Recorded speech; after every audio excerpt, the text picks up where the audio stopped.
ہمیشہ سچ بولنا، جھوٹ نہ بولنا۔ اب مجھے بتائیں، سارے یہ اینکرز بیٹھے ہیں، سارے ہمارے وزیر اعظم بیٹھے ہوئے ہیں، ہم کتنا جھوٹ بول رہے ہیں، ہم کس قدر جھوٹی قوم ہیں۔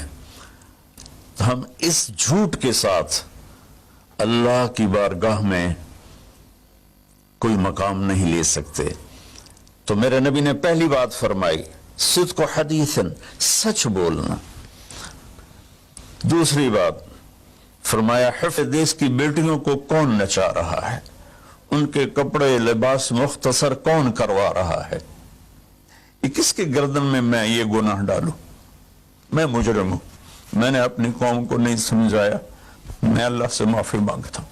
لیکن جب مسلمان کی بیٹی بے حیائی کی طرف چل پڑے اور نوجوان بے حیائی کی طرف چل پڑے تو اللہ کی رحمت، سب سے زیادہ عذاب قوم لوط پر آیا کہ وہ بے حیائی میں ساری باؤنڈریز کراس کر گئے تھے، تو اللہ تعالیٰ نے ان پر 5 عذاب بھیجے۔ 5، کسی قوم پہ 5 عذاب نہیں آئے، ایک ہی عذاب آتا تھا، ان پر 5 عذاب آئے۔ تو تیسری بات میرے نبی نے فرمائی ہے کہ حیا والے بنو، حیا والے بنو۔ لیکن میری نسل ہے، مجھ سے خان صاحب نے بات کی تھی پہلی دفعہ کہ میں چاہتا ہوں کہ میری یوتھ اللہ کے نبی کے ساتھ جڑے، چونکہ جو ہمارے کالج ہیں، ہماری یونیورسٹیز ہیں، ہمارے خاص طور پر جو یہ پرائیویٹ سکولز ہیں، یہ امت کو، نوجوانوں کو اللہ رسول سے کاٹ رہے ہیں۔